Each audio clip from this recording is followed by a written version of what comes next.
L'étude du temps et de l'espace est un chapitre essentiel de la science pour comprendre le monde moderne. En effet, le XXe siècle et le XXIe siècle ont vu des progrès énormes dans la compréhension de ces phénomènes fondamentaux qui ont peut-être moins d'application sur la vie courante, mais qui sont déterminants pour comprendre l'histoire de l'univers et la place de notre Terre et de l'humanité dans cet univers.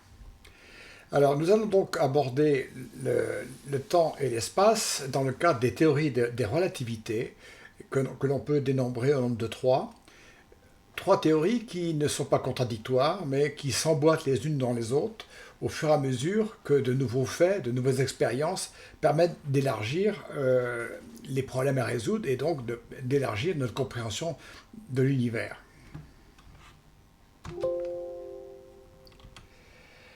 Alors tout d'abord, il faut se prémunir parce que la physique disons, de l'énergie des ondes que nous avons vues dans d'autres cadres se situe quelque part à notre échelle. Et notre cerveau est habitué à traiter des phénomènes qui sont à notre échelle, c'est-à-dire de l'ordre de la seconde, du mètre ou du kilo. Et là, on va aborder notamment avec la relativité générale des échelles de temps et de distance qui sont sans commune mesure. Par exemple, quelle est pour notre cerveau humain la signification de la densité d'une étoile à neutrons qui correspond à des milliards de kilos par mètre cube? Ou comment on va assimiler le fait que l'étoile la plus proche se situe quand même à des milliards de mètres ou de kilomètres de chez nous? Alors ceux qui ont du temps et qui sont chez eux pourront cliquer sur l'une ou l'autre des vidéos qui sont listées ici, dans la mesure où elles permettront de démontrer ces effets d'échelle et de distance sur des exemples concrets. La physique classique, c'est-à-dire la physique qui a été celle jusqu'à la fin du 19e, finalement, c'est comme un théâtre dans lequel il y avait quatre classes d'acteurs. Il y a d'abord la matière, les constituants, c'est-à-dire les particules, les matériaux, les choses solides ou liquides ou gazeuses qui constituaient notre univers. Et puis ces acteurs matière étaient reliés entre eux par des forces et donc disposaient d'énergie. On sait maintenant qu'il y a quatre interactions fondamentales qui étaient à l'origine de ces forces-là. Et puis tout ceci, acteurs et agissant sous l'action des forces, disons, évoluait dans un cadre fixe, qui était le cadre constitué d'une part de l'espace à trois dimensions, et puis le temps, qui était une autre dimension, mais qui sera une seule dimension, et qui est une grandeur qui s'écoule de manière continue, et qui est donnée a priori. On va voir que les relativités vont complètement, progressivement unifier ces quatre cadres, presque à la limite où ils n'en feront plus qu'un.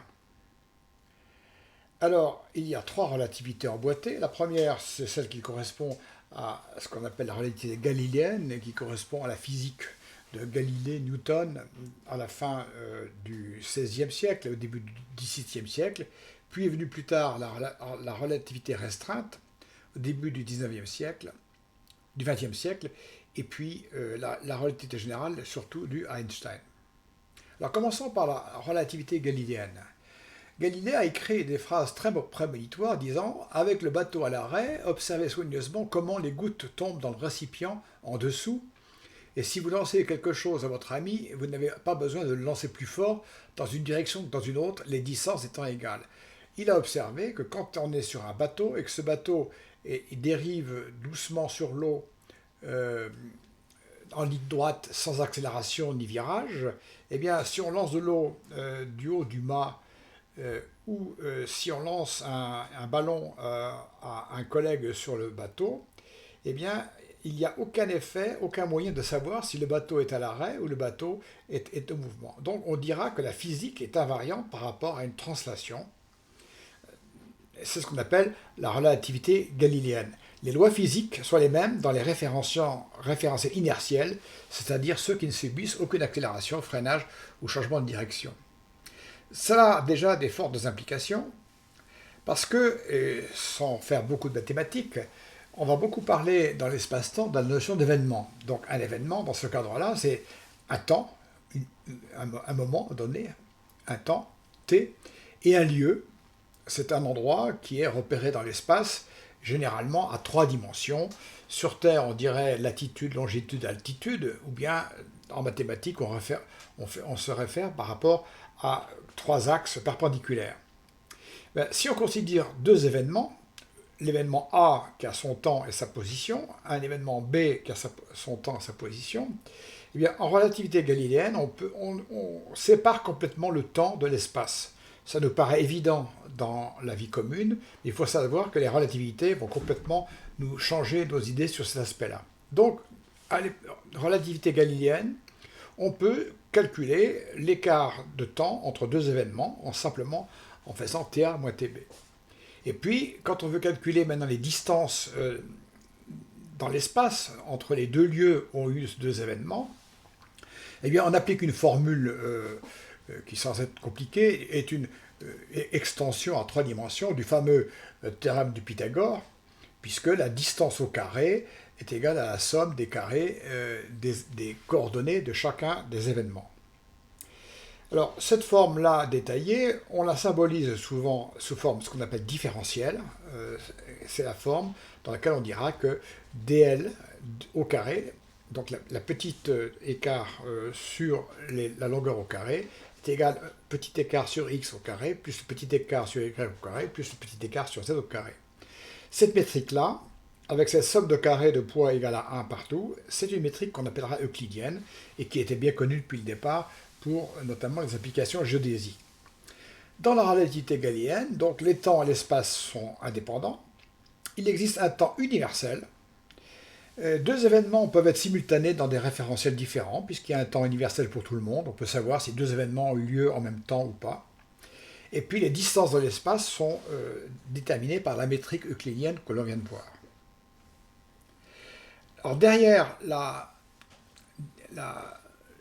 relativité galiléenne, il y a la notion de composition des vitesses. C'est-à-dire qu'est-ce qui se passe quand, par exemple, vous êtes dans un train qui a sa propre vitesse, qui va donc à une vitesse constante sur un rail bien droit, et si vous lancez une balle de tennis, par exemple, vers l'avant du train, eh bien quelqu'un qui est sur le quai verra la balle aller à la vitesse du train plus la vitesse de la balle dans le wagon.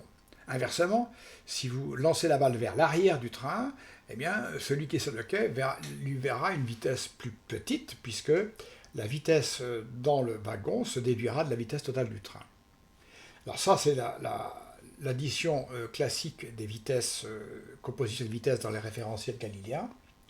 Et on va illustrer ça par l'image en dessous, puisqu'elle nous servira plus tard pour la relativité restreinte. Une façon de voir cette addition des vitesses, ça consiste à imaginer que dans le train, il y a quelqu'un qui lance une balle en hauteur, bien verticale, et qui la récupère quand elle retombe. Donc la balle a fait un aller-retour d'une distance L, qui est la hauteur du wagon, et il a parcouru une distance donc bien facilement à déterminer. Si maintenant on imagine qu'il y a quelqu'un sur le quai qui observe le phénomène, puisque le train avance, il ne verra pas la balle retomber au même endroit. Le train aura avancé dans le même temps. Donc la balle vue du quai, au lieu de faire un aller-retour sur une ligne droite, va décrire une parabole, exactement, et bien sûr, la longueur de cette parabole va être plus grande que la distance, L, qui était mesurée dans le wagon. Alors ceci, là aussi, paraît évident, mais c'est tellement évident qu'on verra qu'il est nécessaire de faire un effort intellectuel pour imaginer que ceci n'est pas toujours vrai. Alors, on peut estimer que l'aller-retour dans le wagon a demandé un temps delta, la balle pour monter et descendre, et puis, comme on est vu du quai, qu'elle a parcouru un temps, une distance plus grande, on pourrait estimer qu'elle a mis un temps delta prime différent. Or, en fait, quand on fait le calcul, on s'aperçoit que les 2 temps delta et delta prime sont identiques, tout simplement parce que les vitesses du train et la vitesse de la balle se sont ajoutées. Donc, vu du quai, la trajectoire qui est plus longue a été parcourue avec une vitesse plus forte que l'autre. Donc, C'est une propriété à peu près évidente qu'on imagine de la vie courante et qui est liée à ce qu'on appelle la relativité galiléenne. Alors, au début du XXe siècle est apparu, après beaucoup de travaux mathématiques, notamment par Poincaré, euh, par des gens comme Minkowski et par Einstein et Lorentz, la notion de relativité restreinte qui va, d'une part, unifier l'espace et le temps, et d'autre part, les forces, énergies et la matière, qui étaient en physique classique des entités séparées, on va les regrouper. Alors, tout ceci est né de l'histoire de la mesure de la vitesse de la lumière, même si les Grecs avaient une petite idée en disant peut-être que la vitesse de la lumière est finie, ils n'avaient aucun moyen de pouvoir la mesurer. La première mesure a été faite au XVIIe siècle par deux physiciens danois et hollandais, qui s'est aperçu qu'ils avaient des données très précises sur les trajectoires des lunes de Jupiter, et donc ils avaient des tables très précises qui permettaient de prévoir quand est-ce qu'elle allait être occultée par Jupiter et réapparaître. Or, ils s'apercevaient que les tables devenaient fausses suivant la période des saisons dans lesquelles ils faisaient les observations. Et comme Copernic avait déjà démontré ça, ils savaient que la Terre tournait autour du Soleil, et ils ont imaginé que la différence, le décalage qui apparaissait, était lié au fait que, suivant les saisons, la Terre était plus proche de Jupiter, ou plus éloignée, et que l'écart maximum correspondait disons, le diamètre de l'orbite solaire, l'orbite de la Terre autour du Soleil.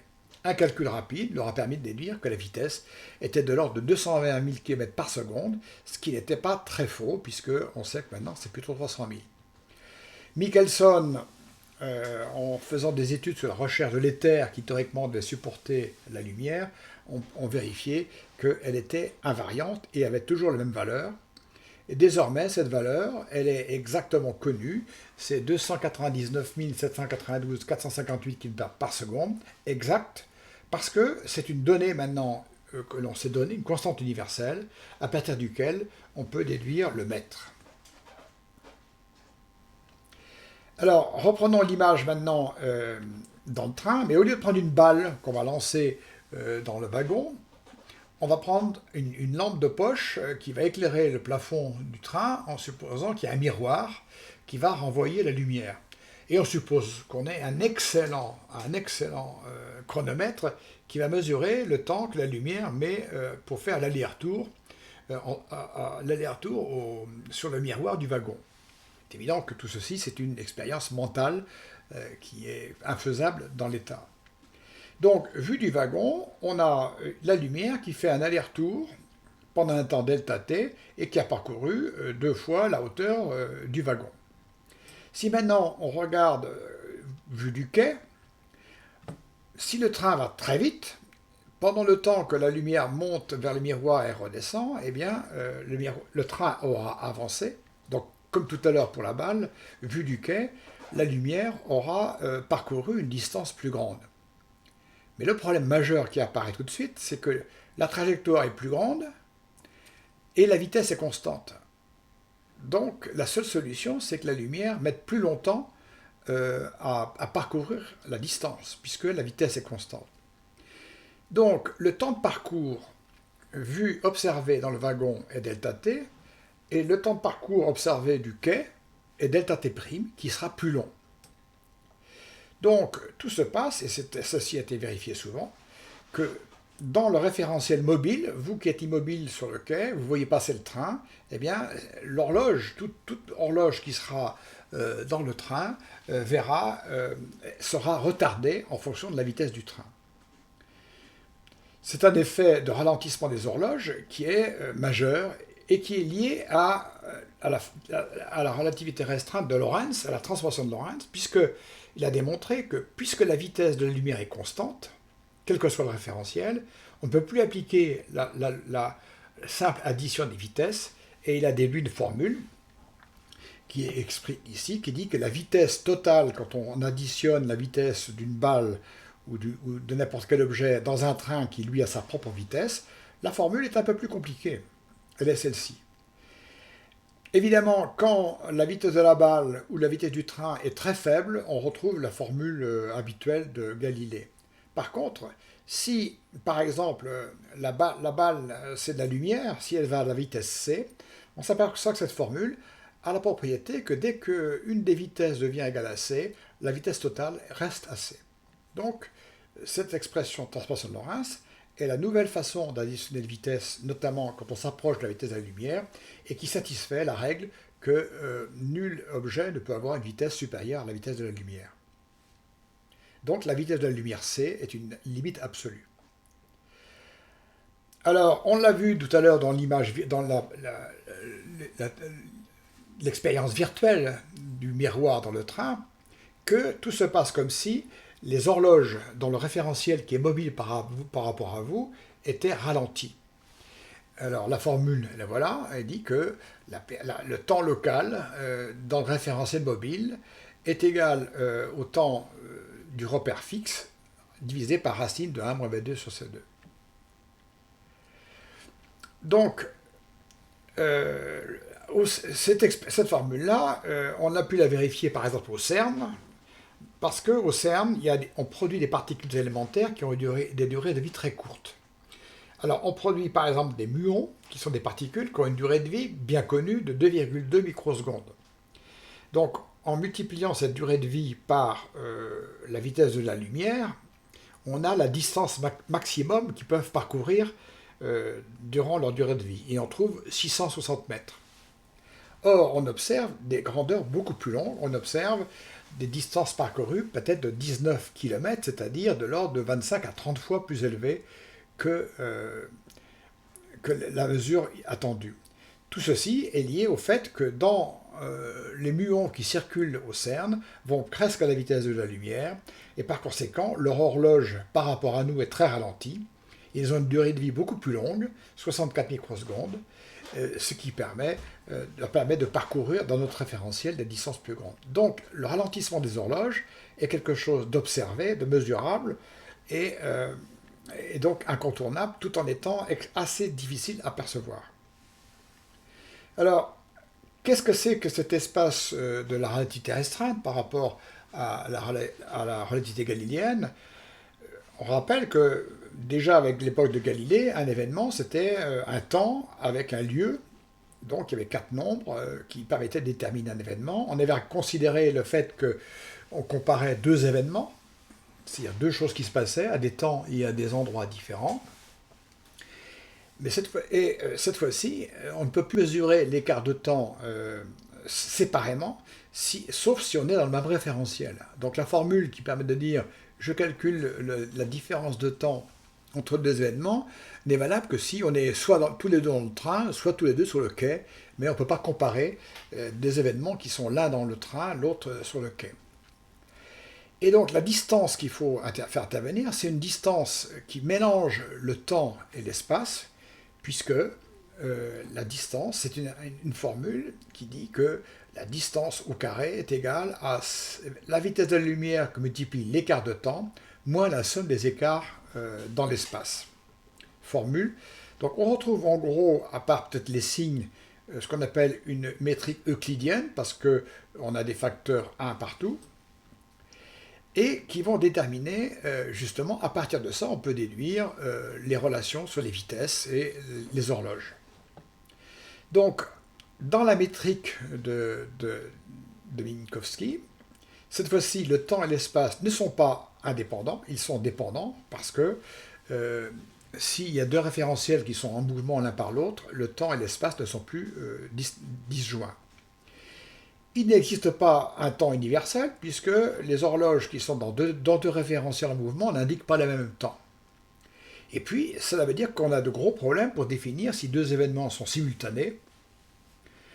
Eh bien, on ne peut définir que 2 événements sont simultanés qu'à condition qu'ils aient lieu dans le même référentiel, à savoir tous les deux dans le train, tous les deux dans le quai.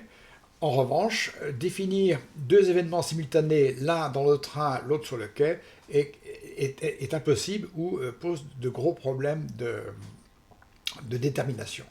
Et enfin, malgré tout, on retrouve, pour le calcul des distances, la formule en carré qui ressemble au théorème de Pythagore. Nous ne sommes pas encore dans les espaces courbes de la relativité générale. Donc, la métrie de Minkowski, ça permet de calculer des espèces de distances mixtes dans lesquelles le temps et l'espace sont mélangés. Vous prenez un événement A, et ici à Nantes, un événement B à 100 km, et 2 secondes plus tard, eh bien, la distance entre les deux événements, faites un calcul et vous percevez qu'il est très proche de la distance parcourue par la vitesse de la lumière pendant les deux secondes. Maintenant, si vous prenez les mêmes choses, sauf que A est toujours à Nantes, mais que B était à 1 million de kilomètres, c'est-à-dire 3 fois la distance Terre-Lune, par exemple, et que sur cet endroit-là, à 3 fois la distance Terre-Lune, 3 secondes après notre top d'horloge à nous, il y a un autre événement, on calcule la distance à Minkowski, et là on tombe sur un problème, parce que cette distance au carré est négative. Cela veut dire qu'elle n'a pas de sens physique. Ceci traduit quelque chose d'extrêmement fondamental, c'est que la distance de Minkowski permet de déterminer si deux événements peuvent être reliés par des causes à effet ou pas. Si le DS2 devient négatif, cela veut dire que les deux événements ne sont pas reliés par des liens causaux. En effet, en 3 secondes, quelque chose qui se passe sur Terre ou à Nantes, en 3 secondes, n'aura pas le temps d'atteindre la distance de 1 million de kilomètres pour l'événement B. Donc, l'événement A et l'événement B se situent dans des univers quasiment différents et ne peuvent pas avoir de relation l'un avec l'autre. Alors, de manière schématique, ça se traduit par ce schéma-là, qui est une vision non pas à 3 dimensions, mais à 2 dimensions, qui veut dire qu'à un instant donné t, si on est quelque part et qu'on déclenche un événement, eh bien, autour de cet événement, il y a une bulle qui croît avec la vitesse de la lumière, et à l'intérieur de cette bulle sont tous les événements possibles avec lesquels vous pouvez avoir une interaction, et tous ceux qui sont en dehors de cette bulle correspondent à des événements qui ne seront jamais atteints par des liens causaux avec ce que vous venez de faire. Donc, la mesure de Minkowski est une mesure importante et qui prend bien en compte la limitation de la vitesse de la lumière. Alors, ce sont déjà des événements très, très perturbants et qui ont un peu de problème tous qui sont liés à la constante de la vitesse de la lumière. Et on peut continuer parce que on a vu tout à l'heure que les horloges ralentissent dans les référentiels en mouvement relatif. On vient de dire qu'il est impossible de définir la simultanéité de deux événements dans des référentiels différents. On pourrait en déduire le paradoxe fameux des jumeaux en disant si deux jumeaux sont sur Terre et que l'un prend une fusée qui s'approche de la vitesse de la lumière et revient plus tard, est-ce qu'ils auront le même âge ? Je vous recommande d'aller les voir sur Wikipédia parce qu'effectivement, ils n'auront pas tout à fait le même âge, mais la réponse exacte demande beaucoup de travail et vous verrez qu'il y a plusieurs interprétations possibles du paradoxe des jumeaux. Alors, ce qui est moins paradoxal, on a vu dans des chapitres précédents les émissions électromagnétiques avec leur longueur d'onde. Eh bien, il se trouve que s'il y a un émetteur de lumière dans un référentiel qui bouge, bien sûr, l'observateur verra toujours la lumière avec la même vitesse, par contre, sa longueur d'onde aura changé. Et puis, on va parler tout à l'heure de l'équivalence entre la masse et l'énergie. Alors, l'effet relativiste sur les horloges, ce n'est pas des bizarreries du calcul, puisque tout le monde utilise exactement le GPS.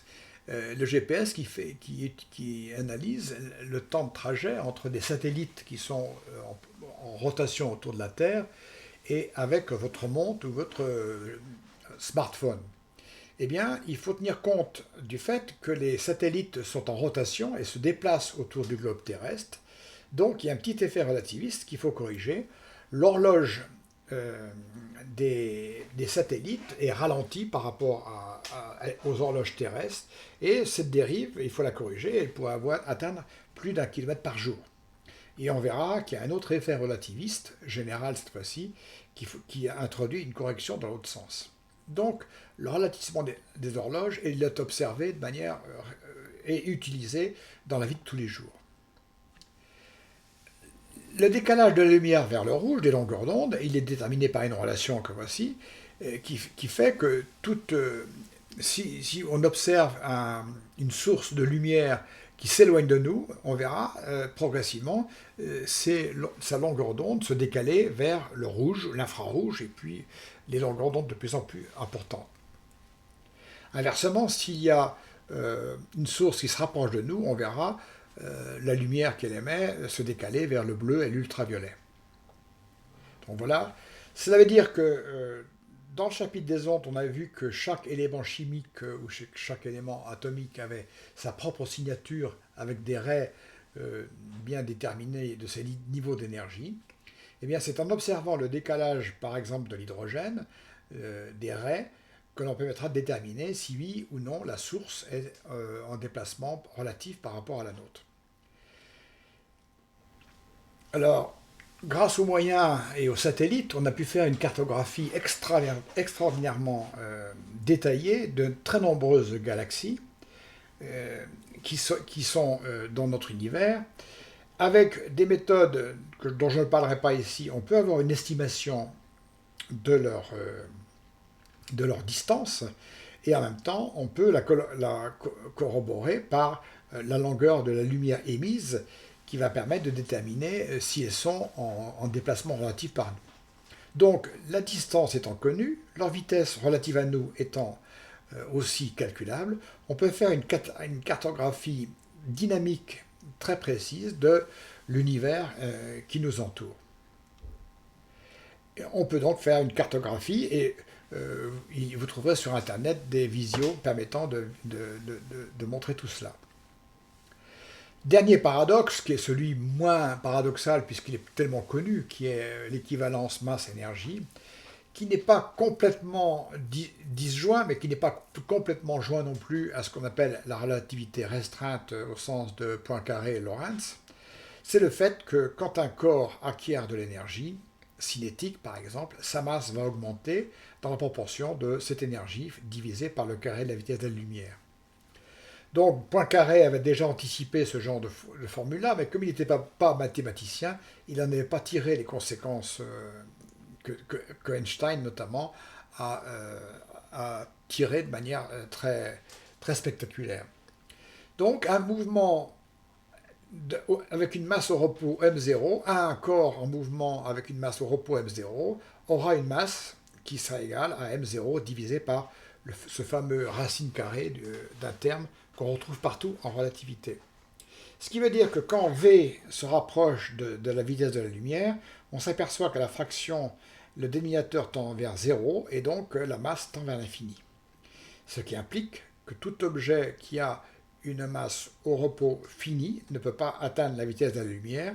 Seuls des objets comme les photons de la lumière, qui n'ont pas de masse au repos, qui peuvent atteindre cette lumière. Bien sûr, aux petites vitesses, quand V est très petit, on démontre très facilement que cette formule-là est analogue à la formule qu'on retrouve en mécanique de Newton. Cet E égale mc2 montre que la matière en équivalent d'énergie contient énormément d'énergie, puisque par exemple, l'énergie libérée par la bombe A d'Hiroshima correspondrait à 1 gramme de matière, et que la plus grosse bombe H jamais explosée faisait 2,5 grammes de matière, ce qui est gigantesque et qui est certainement été à l'origine de l'arrêt de ce genre d'essai, vu la puissance de destruction qu'elles avaient. Et puis notre bon vieux soleil, qui nous éclaire, et qui nous chauffe, et qui nous irradie, qui nous donne la photosynthèse pour pouvoir nous nourrir, eh bien, il perd 4 millions de tonnes par seconde pour nous éclairer et nous chauffer, sachant que notre petite Terre est très loin du Soleil, et qu'en gros, elle a la taille d'une pièce de monnaie à 1 km à l'échelle. Donc on voit la quantité d'énergie nécessaire pour que notre Terre puisse être éclairée et chauffée. Voilà pour la relativité restreinte, basée sur la constante de la vitesse de la lumière, et quand on en retire toutes les conséquences, on a tous les aspects qu'on a vus. Le temps n'est plus universel, les vitesses ne s'ajoutent pas selon la norme galiléenne, la masse a un équivalent énergie, etc. Mais il y avait encore des problèmes non résolus, parce que, en particulier, lorsqu'on voulait traiter la gravitation, il y avait encore des problèmes pas complètement résolus dans l'électromagnétisme aussi, dans la variance de Lorentz. Et donc, Einstein, pas tout seul, parce qu'il s'est fait aider de mathématiciens, a élaboré une théorie qui est absolument gigantesque et monumentale, qui s'appelle la relativité générale, qui cette fois-ci va unifier presque les quatre acteurs dont on a parlé pour la physique classique, quatre ou presque. On verra qu'il y en a une, il y a encore quelque chose qui n'est pas unifié. Einstein a démontré dans sa relativité générale l'unification de l'espace-temps et de la matière et de l'énergie. Tout ceci dans un même formalisme très puissant. Alors pour le moment, seule la gravitation parmi les forces est utilisée dans la relativité générale. On verra qu'il reste encore quelques progrès à faire pour avoir une théorie globale. Alors Einstein ne pouvait pas faire d'expérience, il a d'ailleurs prévu beaucoup de résultats sans en avoir les moyens de faire l'expérience, et il faisait des expériences de pensée, c'est des expériences en disant « et si que », comme l'enfant qui se raconte le soir des histoires. Mais les histoires d'Einstein amènent souvent à des conclusions qui ont été extraordinairement innovatrices. Alors, prenons un exemple d'une expérience de pensée d'Einstein qui était à l'origine de la relativité. Il s'est imaginé en disant quelle est la différence, c'est une expérience d'ailleurs que chacun d'entre nous a expérimenté, quand on est dans un ascenseur et que l'ascenseur démarre et nous tire vers le haut, on a l'impression que notre poids augmente. Donc, quelque part, Einstein, en expérience de pensée, dit qu'il y a équivalence, que rien ne peut distinguer, en première approximation, l'effet de la gravitation et l'effet de l'accélération, l'effet d'inertie quand on est tiré vers le haut par un ascenseur. De ceci, il en a tiré une conclusion absolument époustouflante, qui consiste à dire, puisque les effets de la gravitation et celles d'un référentiel accéléré ne sont pas physiquement distinguables, ça veut dire que pourquoi la gravitation ne serait-elle pas qu'une accélération? Et donc, il était quand même physicien, on sait que qu'est-ce que c'est qu'une accélération? C'est lorsqu'on dévie d'une trajectoire, quand on est en ligne droite, à vitesse constante, eh bien, si on nous fait tourner, eh bien, il y a une accélération qui d'ailleurs nous déporte dans les virages. Donc, il a commencé à imaginer en disant que peut-être la gravitation n'était qu'un effet d'une accélération, et c'était l'origine de la relativité générale. Alors, pour ce faire, il a eu besoin d'introduire la notion de déformation de l'espace. Alors, jusqu'ici, on a vu un espace qu'on appelle euclidien, c'est-à-dire un espace qui est à 3 dimensions, dans lequel la lumière se propage en ligne droite. On a vu que la métrique de Galilée et la métrique de Minkowski avaient toutes en gros la même allure, sauf que Minkowski incluait le temps. Donc on avait ce qu'on appelle des métriques euclidiennes, une espèce de Pythagore généralisé. Et puis, dans l'espace plan d'Euclidien, eh bien, il y a les fameux théorèmes d'Euclide, que par exemple, par un point donné, on peut mener une seule parallèle à une droite donnée. En conséquence, la somme des angles d'un triangle fait toujours 180 degrés, et deux droites parallèles ne se coupent jamais. Tout axiome, toute théorie, toute propriété, qui sont des propriétés de l'espace euclidien, et dont on va voir qu'il faut se départir complètement quand on parle des espaces courbes ou des espaces riemanniens. Alors, qu'est-ce que c'est qu'un espace courbe? Le problème de l'espace courbe, c'est que imaginer un espace courbe à 3 dimensions est très difficile parce qu'on est dedans. Donc, il est plus facile d'imaginer un espace à 2 dimensions, mais vu à notre échelle, vu à 3 dimensions. Donc, la meilleure image, c'est la sphère terrestre, en supposant que ce soit bien une sphère. Alors, c'est un espace à 2 dimensions. Pourquoi? Parce qu'il suffit de 2 nombres pour se positionner sur le globe terrestre. Il suffit de la longitude et de la latitude. Donc, imaginons que nous sommes des êtres infiniment plats, à 2 dimensions, qui nous déplaçons sur cette sphère-là.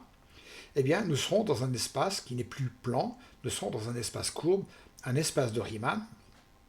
Et la première signature de ceci, c'est le fait que la somme des angles d'un triangle n'est plus égale à 180 degrés, sur un espace comme la Terre, le globe terrestre, ils sont plus grands que 180 degrés. Prenons par exemple un bout d'équateur. À partir de cet équateur, menons des perpendiculaires vers le pôle Nord. Ce n'est plus ni moins que suivre deux méridiens. Et ils sont perpendiculaires, donc la somme des deux angles à la base fait 90 degrés. N'empêche, quand ils vont se rencontrer au pôle, eh bien, il y a un angle supplémentaire, donc la somme des angles courbes fait plus que 180 degrés. Et entre parenthèses, on montre que deux droites parallèles au départ se coupent au pôle Nord. Donc, à partir de ces propriétés-là, eh bien, on va pouvoir caractériser ce qu'on appelle les espaces courbes. Donc, un espace courbe convexe, parce qu'il y en existe d'autres, la lumière ne se propage plus en ligne droite. Tout le monde a fait l'expérience de regarder sur une carte les voyages en avion. On voit bien qu'il ne se propage pas selon une ligne droite. La métrique n'est pas euclidienne, on la verra tout à l'heure. Et puis, par un point donné, on peut mener plusieurs parallèles à une droite donnée.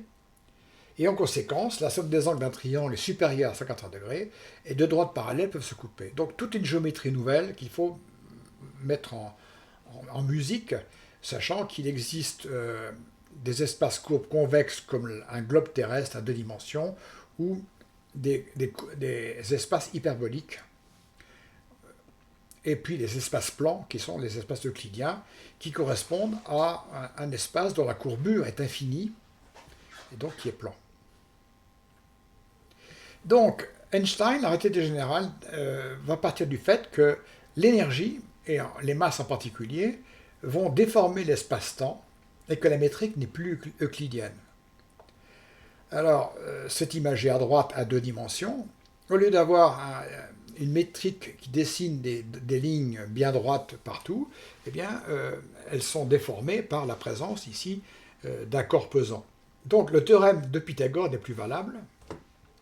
Et pour voir ça en dynamique, ici c'est une animation qui démontre en gros les lignes sur lesquelles on pourrait faire nos calculs de Pythagore qui sont déformées en fonction de la Terre qui est supposée ici tourner autour du Soleil. Donc l'équation de la relativité générale d'Einstein va permettre de calculer la déformation de l'espace en tout point de l'univers en fonction de l'énergie qui s'y trouve. Alors c'est une équation qui est un monument de la pensée qui demande beaucoup de connaissances en physique et en géométrie différentielle pour être déduite, mais je crois que chacun devrait quand même un jour la regarder, la contempler, parce que c'est un des monuments et qui porte la clé de l'univers dans ses symboles. À gauche, vous avez ce qu'on appelle la courbure de l'espace-temps, et à droite, vous avez la densité d'énergie qui s'y trouve. Et ce que dit la relativité d'Einstein, la courbure de l'espace est définie par la densité d'énergie qui s'y trouve. Donc quand l'énergie est nulle, l'espace est plan. Quand il y a de l'énergie, l'espace est courbe. Alors R, c'est ce qu'on appelle un tenseur de courbure qui contient toutes les informations sur les différents rayons de courbure de l'univers dans les 4 dimensions, de l'espace dans les 4 dimensions. Et puis on verra que le reste sont des éléments comme le G mu nu qui sont les caractéristiques de la métrique particulière de l'espace.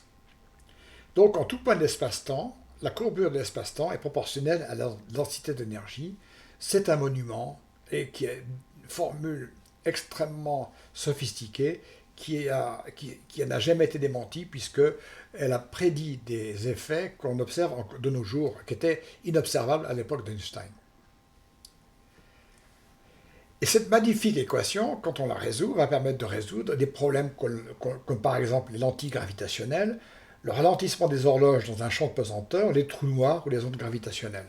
Et puis c'est l'équation à partir duquel on pourra étudier l'histoire de l'univers. Alors passons en revue rapidement ces différents effets. D'abord, on va prendre pour simplifier le cas d'un univers où il y a un seul objet, un seul astre très lourd, ici c'est une image de la Terre, toute seule, qui courbe l'univers localement. Dans ce cas-là, on peut simplifier l'équation et montrer que dans l'espace courbe, l'équation euclidienne ds2 égale c2t2 pour le temps moins dl2 sur l'espace devient la formule qui est ici. C'est-à-dire que le temps est pondéré par un facteur 1 moins RS sur R, la distance, alors que la mesure de l'espace est pondérée inversement par ce même facteur. Donc on voit que la métrique dépend de la position.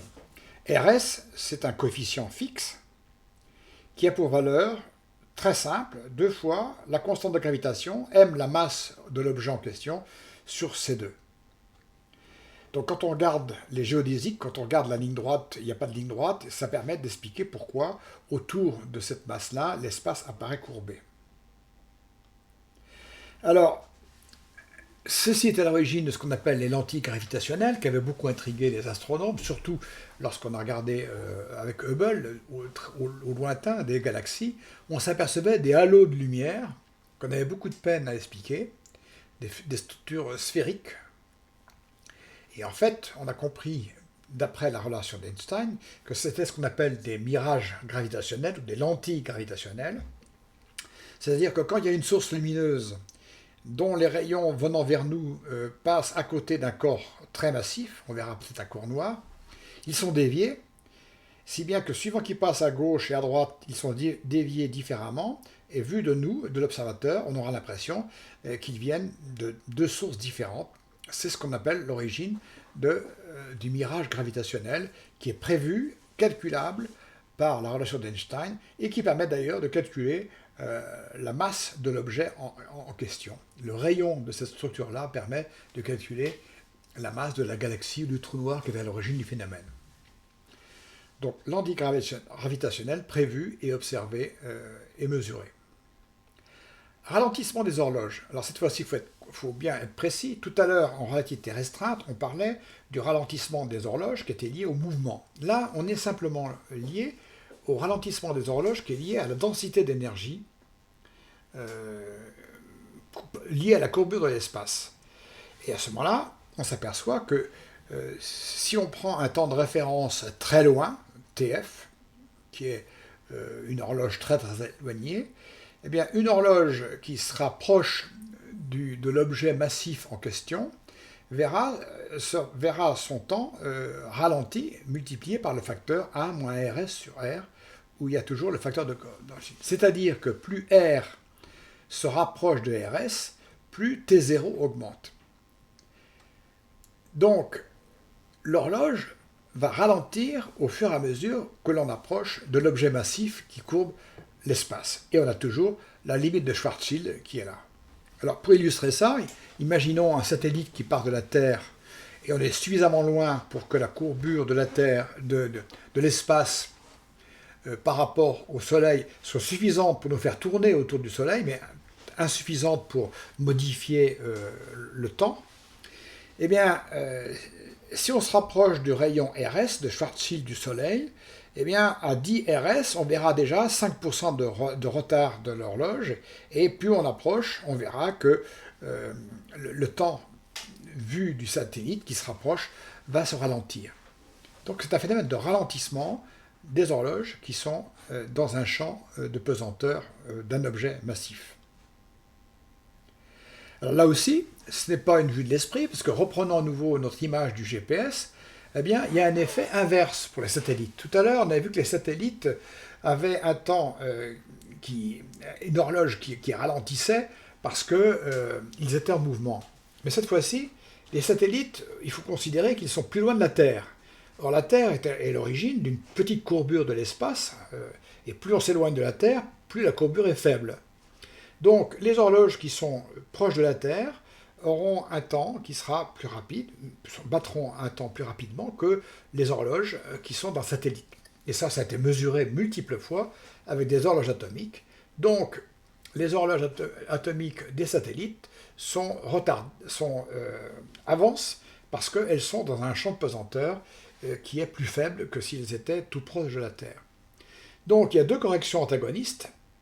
Une correction de relativité restreinte qui va ralentir les horloges, apparemment pour les observateurs terrestres, et puis un effet de relativité générale qui va dans l'autre sens, et qui est beaucoup plus puissant, qui fait qu'au bilan, les les horloges qui sont dans les satellites eh bien, vont plus vite, avancent plus vite que celles qui sont sur Terre.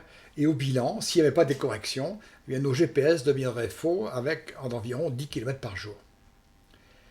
Alors, ce n'est pas une vue de l'esprit, ceci a été mesuré de manière très précise, par exemple en prenant une horloge atomique et en la mettant sur le plancher du laboratoire et en le soulevant d'1 mètre, cette simple variation par rapport au mouvement terrestre est suffisant pour que les horloges atomiques mesurent la différence. Et donc, une horloge atomique sur une table a un temps qui est qui avance par rapport à une horloge qui est par terre. Donc, si vous faites le calcul, vous apercevez que le centre de la Terre est plus jeune de 2 ans que sa surface. Et puis, si vous vivez une partie de votre temps debout, votre tête est en général un peu plus éloignée du centre de la Terre que vos pieds. Donc, votre tête est plus jeune que vos pieds. Sauf si vous passez beaucoup de temps couché. Donc, vous avez une tête, dites-vous bien que votre cerveau est plus jeune que vos pieds, ce qui est rassurant, mais sachant que l'effet est de l'ordre de quelques milliardièmes de seconde. Donc, n'espérez pas des effets importants sur votre santé. Alors, on a toujours parlé de cette limite RS dite de Schwarzschild, mais qu'est-ce qui se passe quand on arrive à RS? On s'aperçoit que là, RS égale 1 égale R, ça fait 1 moins 1, 0, le temps disparaît. Donc, lorsqu'on est tout près de la limite de Schwarzschild, le temps s'arrête pour l'observateur. L'horloge qui est observée de l'extérieur, on a l'impression qu'elle s'arrête, sachant quand même que celui qui est dans le satellite, lui, voit toujours le temps passer à la même vitesse. Donc, à des distances proches du rayon de Schwarzschild, le temps se fige pour un observateur extérieur, la courbure de l'espace devient infinie, et c'est ce qu'on appelle l'horizon des événements, qui va se traduire par le fait que cette limite-là a des effets majeurs, puisque c'est à partir de cette limite que tout objet devient invisible, et c'est à l'origine du phénomène de corps noir. Alors si on prend des petits objets comme la Terre et le Soleil, entre parenthèses, la limite de Schwarzschild, elle est à l'intérieur, donc on ne peut pas l'atteindre. Par exemple, pour la Terre, le rayon de Schwarzschild, il est presque 1 cm. Ça veut dire qu'il faudrait comprimer la Terre à la taille d'une bille de 1 cm de rayon pour commencer à en voir l'effet de Schwarzschild, donc voir l'effet trou noir. Le Soleil, qui est beaucoup plus massif, lui, il faudrait comprimer de 70 000 km à 3 km pour voir commencer les effets de la limite de Schwarzschild. Donc, qu'est-ce que c'est qu'un trou noir? Eh bien, un trou noir, c'est lorsque le rayon de Schwarzschild est extérieur à l'astre.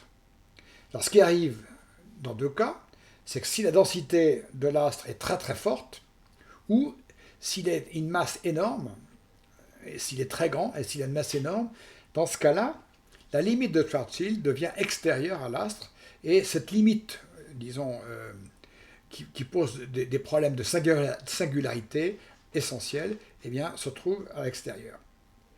Ça veut dire quoi? Que à la limite de Schwarzschild,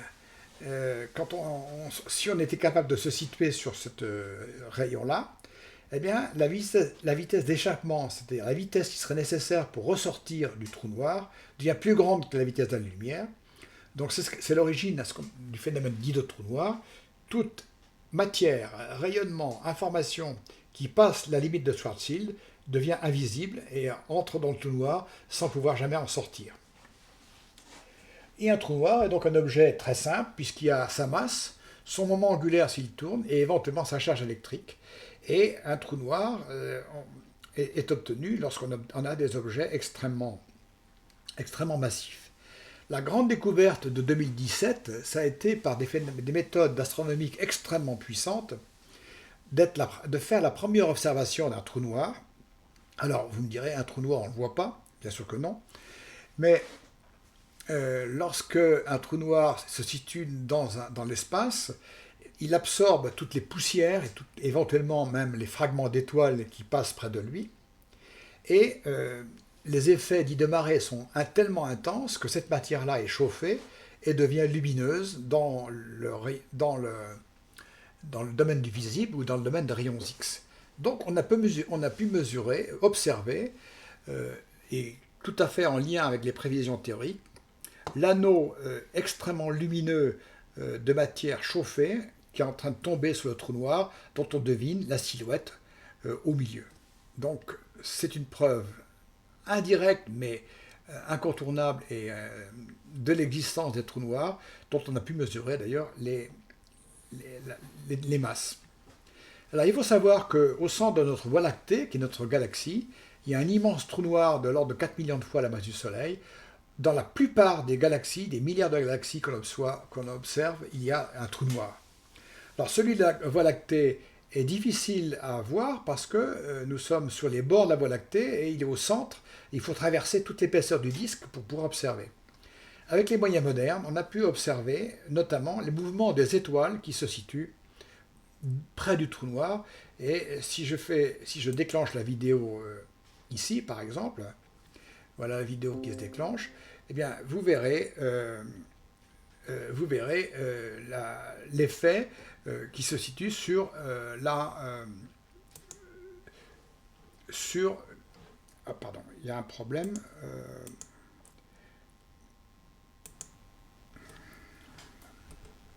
J'arrive, voilà.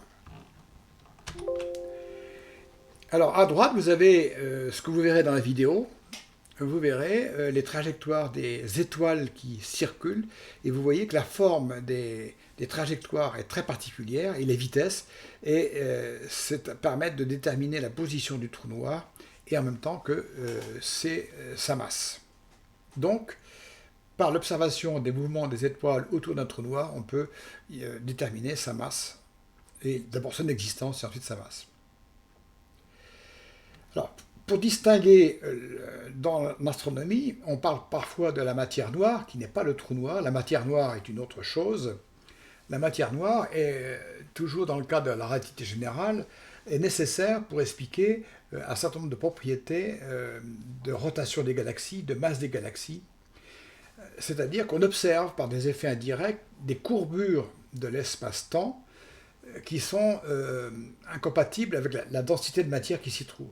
La seule façon de pouvoir expliquer ces phénomènes-là, c'est d'imaginer ou de calculer le fait qu'il y a une matière qu'on n'observe pas, qu'on ne peut pas observer, et qui n'a que des effets de gravitation, et qui sont à l'origine des courbures que l'on observe. Alors les derniers calculs montrent que finalement, la matière noire correspondrait à presque un tiers de toute la matière observable dans l'univers. Notre matière visible ne correspondrait qu'à 5%, et il existerait tout un domaine non visible, non accessible à la gravitation, qu'on appelle l'énergie noire, et qui serait à l'origine de l'expansion de l'univers. Enfin, l'équation d'Einstein prévoit que les phénomènes gravitationnels peuvent émettre des ondes lorsqu'ils sont accélérés. Il y a eu beaucoup de simulations de calculs qui ont été faits et on a pu faire des expériences grâce à des détecteurs comme par exemple LIGO aux États-Unis et un autre en Europe, et en disant que avec ces détecteurs très sophistiqués, on pourrait détecter les vibrations de l'espace-temps, c'est-à-dire les ondes gravitationnelles qui seraient générées par exemple par des trous noirs en fusion. Et on a observé en 2015 les premiers signaux qui sont complètement compatibles avec des ondes gravitationnelles de trous noirs en train de fusionner. C'est ainsi qu'on a pu observer un signal qui correspond à la fusion de trous noirs qui se situe à plus d'1 milliard d'années-lumière. Et cette fusion a donné des ondes pour une énergie qui correspond à plusieurs fois la masse solaire. Alors, on est traversé donc par des ondes gravitationnelles, rassurons-nous, tant qu'elles n'ont pas lieu à quelques années-lumière de nous, eh bien, elles nous traversent, et ça se traduirait, mais c'est une image, par le fait que quand ces ondes nous traversent, nous subissons, et pas que nous, mais tout notre environnement, toute la Terre, tous nos instruments de mesure, subissent d'une part une phase d'élongation et de raccourcissement pour les dimensions, et les horloges subissent un ralentissement et une accélération avant de retrouver leur équilibre. Ce sont des effets très subtil, inobservable parce que tout ce qui est sur Terre subit les mêmes mouvements, donc il n'y a aucun moyen de trouver, de les sentir. Et puis il faut savoir que les événements observés jusqu'ici sont tellement lointains que l'énergie correspondante correspond à des ondes de très petite amplitude.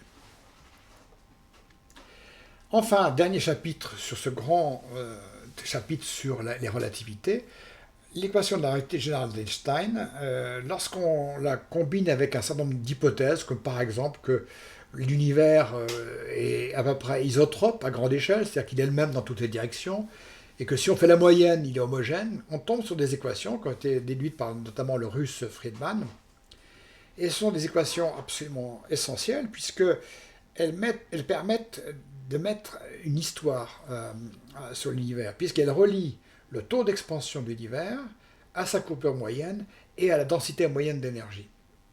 Donc, cette équation-là porte en elle l'histoire d'un univers qui serait au départ extrêmement comprimé, condensé, qui ensuite se dilaterait progressivement et serait en expansion. L'expansion se faisant à l'aide de la constante h de Hubble, qui fait que toute galaxie qui se trouve à une distance d de nous va s'éloigner de nous à une vitesse v égale hd. H vaut en gros 250 millions de kilomètres par seconde par million d'années-lumière. Alors, l'équation d'Einstein permettant de déduire les équations de Friedman décrit un univers en expansion qui serait à l'origine extraordinairement condensé et chaud sur ce qu'on appelle le phénomène de Big Bang et subirait une inflation absolument inimaginable puisque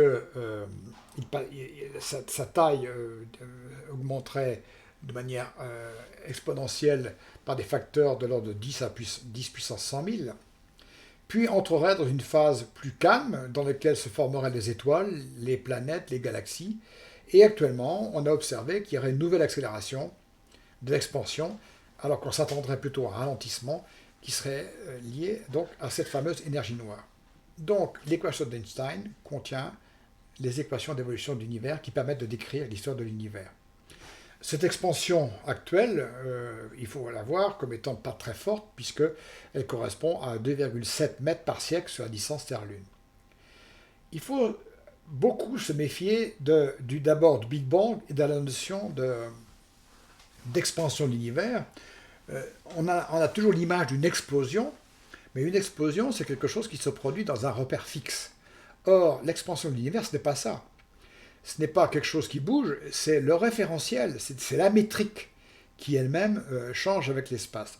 La meilleure image que l'on puisse avoir, c'est de dessiner sur un ballon des objets représentant des galaxies, et lorsqu'on gonfle le ballon, eh bien, on a l'impression que les galaxies s'éloignent les unes des autres, non pas parce qu'elles s'éloignent effectivement, mais tout simplement parce que le référentiel, la métrique qui permet de mesurer leur écart, est en train de bouger. Donc, beaucoup de fausses images liées à la fausse perception du Big Bang comme étant une explosion dans un repère fixe. Il faut savoir aussi que l'espace visible que nous voyons, qui est en expansion, qui fait de l'ordre de 40 milliards d'années-lumière, eh bien, a apparemment une allure sphérique, tout simplement parce que ça correspond à notre limite d'observation. Nul ne sait, on n'a aucun moyen de savoir si l'espace est infini ou fini. Et la seule chose que l'on peut dire, c'est que l'univers que nous observons actuellement, quand on le ramène dans les conditions initiales, était infiniment petit, infiniment compressé, infiniment chaud. Il y a d'excellentes vidéos qui vont vous permettre de suivre cet aspect-là. Voilà, on approche de la fin. On a fait un balayage absolument rapide des théories gigantesques qui ont bouleversé notre vision du monde et peut-être moins pour la relativité générale, révolutionner notre vie quotidienne, mais vraiment surtout avoir des impacts sur de notre place dans l'univers. Il y a des tas de problèmes ouverts. Pourquoi l'expansion de l'univers s'accélère-t-elle actuellement? C'est le problème de l'énergie noire. D'où vient cette énergie? Quel est ce moteur? Il y a beaucoup de travaux qui sont en cours pour essayer de trouver trace. Qu'est-ce qui fait que on a un milliardième de milliardième de seconde de l'univers qui était infiniment petit et devient déjà très, très grand, ce qu'on appelle l'inflation. C'est quelque chose qui est important de comprendre l'origine de ceci. Donc on parle de l'ordre 10 puissance 26 ou 10 puissance 1 million de fois de facteurs d'expansion en quelques milliardièmes de seconde. Quand on remonte au-delà, qu'est-ce que c'est que le Big Bang? Qu'est-ce qu'il y avait avant cette période qu'on ne peut plus calculer au-delà de l'inflation? Et pour ça, il faut pouvoir marier la mécanique quantique et la relativité générale. Autres questions qui sont toujours ouvertes. Quel est l'avenir de l'univers? Puisqu'on sait que l'entropie ne fait que croître, est-ce que l'univers va aller vers, par croissance d'entropie jusqu'à une mort thermique, c'est-à-dire d'entropie maximum, où il sera constitué de photons de très très basse énergie dilués dans un espace infini. Enfin, de manière plus générale, il est rare qu'une loi dans notre bas monde, une loi physique ne serve qu'une fois. La théorie de Newton n'a pas servi que pour décrire la chute d'une pomme. Elle décrit des tas de choses, elle s'applique à des tas de domaines. Beaucoup de gens pensent qu'il serait curieux que les lois qui ont gouverné la naissance et la croissance de notre univers n'aient servi qu'une fois. Donc il y a beaucoup de théories qui font appel à ce que s'appelle des hypothèses de multi-univers, soit que notre univers actuel ne soit que l'un des milliards ou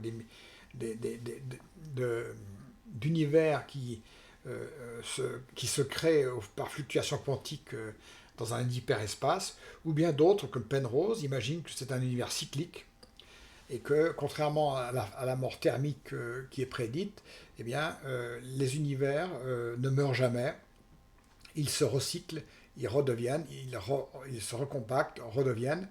Et Lee Smolin, un autre théoricien, a été jusqu'à imaginer qu'il y a une espèce de théorie de l'évolution des univers, c'est-à-dire que tous ces univers qui naissent avec des lois de physique différentes, un grand nombre meurent très vite, n'ont pas du tout les constantes physiques qui leur permettent d'évoluer comme le nôtre, donc ils disparaissent, et que progressivement, seuls les univers qui ont les bonnes constantes pour pouvoir évoluer comme le nôtre se développeraient par une espèce de théorie de l'évolution, ce qui pourrait expliquer pourquoi nous sommes dans cet univers et pas dans un autre. Voilà, donc la relativité générale fait rêver, la relativité générale est un outil essentiel pour comprendre notre place dans l'univers. Mais l'histoire n'est pas finie, puisque on n'a pas pu intégrer les autres forces et qu'il nous reste encore beaucoup de travail avant de faire la théorie globale. Voilà, ce fut un parcours extrêmement rapide, dans un domaine très complexe. J'ai gardé des formules mathématiques parce qu'elles me paraissent essentielles pour architecturer la discussion, pour mieux comprendre ce qui sous-tend ce dont on discute. Mais il est essentiel de comprendre dans une perspective de théorie d'histoire des sciences comment on est passé de la théorie de Newton, Galilée, de la mécanique classique, comment à partir des observations et des développements théoriques on a pu, et notamment l'observation de la vitesse de la lumière, bâtir une théorie qui englobe la théorie de Newton, qui n'est valable qu'aux petites vitesses, beaucoup plus petite que la vitesse de l'énergie, et enfin la théorie de la relativité générale qui englobe les deux autres précédentes et qui permet de décrire l'histoire de l'univers. Reste à la marier avec la mécanique quantique pour être capable d'aborder notamment les premiers temps du Big Bang. Bon courage, à bientôt.